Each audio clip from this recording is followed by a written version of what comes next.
Hi crafters! Today I wanted to show you how to color this magnolia from the Good Morning Magnolia stamp set that is coming out in the new annual catalog.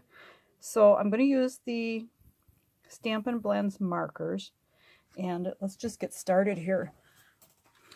To begin with, you're going to want a piece of 4 by 5 1/4 inch piece of Whisper White cardstock.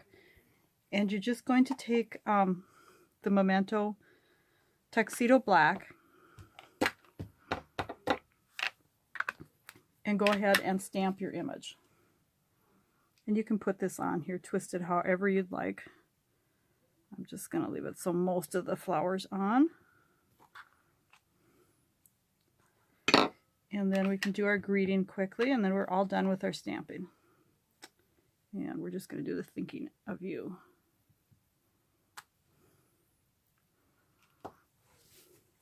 Now, I like to start using the lighter color first, and it takes a little bit longer to do it this way, but I think it gives a nicer blend, or an easier blend, maybe I should say, not necessarily nicer, but it blends more easily if you do your light color first.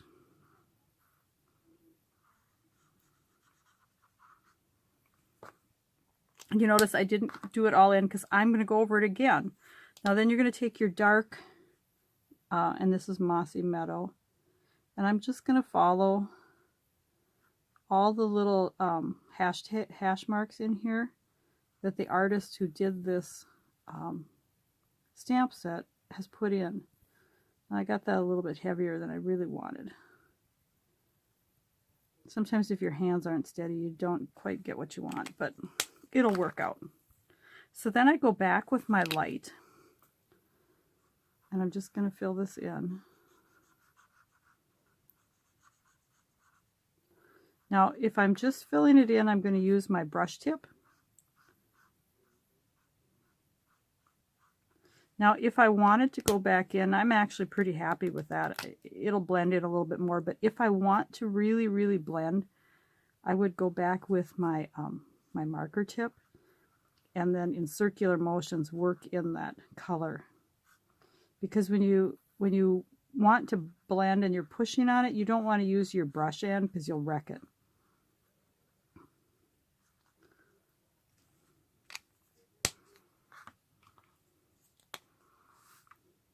Whoops, wrong marker. So I'm just going to go ahead and fill in the rest of these leaves.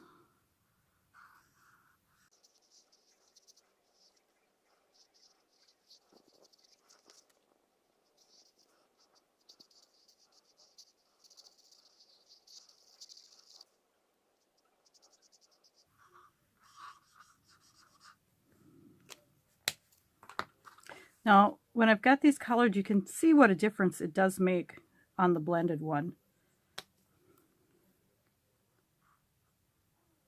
Once you have the color in there, sometimes you wonder, did I do anything? But if you compare it, it really does make a difference.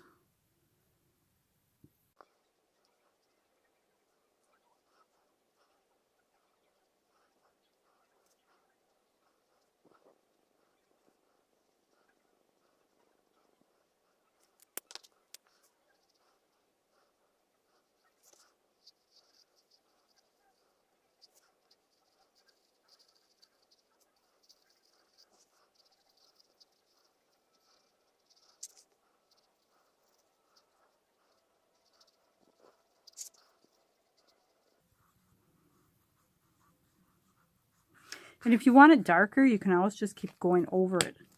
Your color will keep getting darker.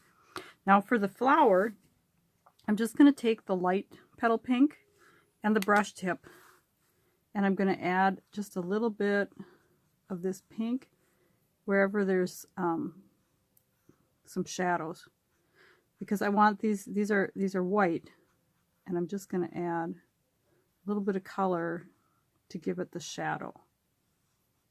Just like a blush of color. You don't want to color the whole thing in.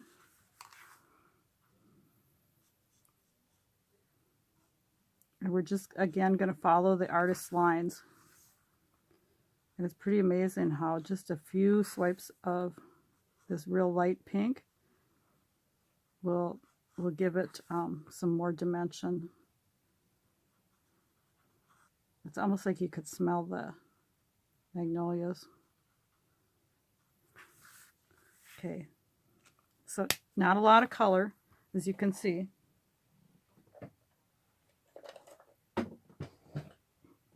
Then I'm just going to take the light pineapple punch.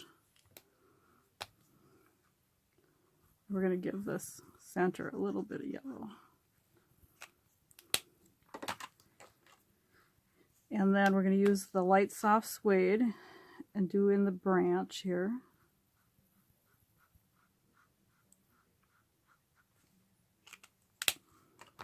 And then you can take the dark soft suede. And remember, if you don't, if you're not happy, like you want a color that's in between a color that we have for the Stampin' Blends, you can mix colors as well. If you wanted to take a crumb cake and go with the soft suede, you can do that also. But I'm just sticking with the same color and using the light and dark on this one. So it's as simple as that. Now there's one other step that I'm going to do that I think makes the flower pop a little bit more and give it some dimension. And I'm just going to take, again, the marker tip. It's like a pen tip. And I'm going to outline. This is the light Smoky Slate. And just go ahead and outline all the way around everything. Try to keep it as thin as you can. And most of the time, you won't even, no one will realize that you've even outlined it, but it's going to set it off from the paper. I got a little thick there. I don't like it that thick. Just a real narrow line, almost staying on the outline of the image.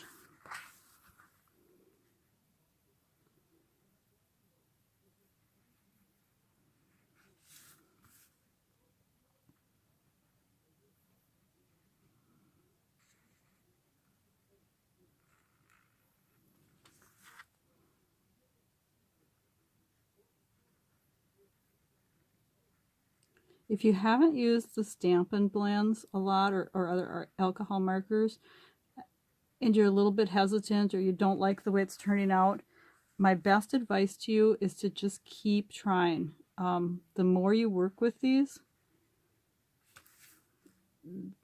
the more used to it you'll get, and you'll have a better feel for how light or dark a touch to use.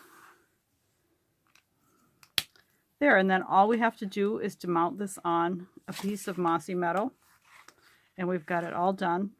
And then I don't have anything inside of this one, but you just put another 4 by 5 1/4 piece of white paper on the inside, and then stamp your inside greeting or write a note to someone.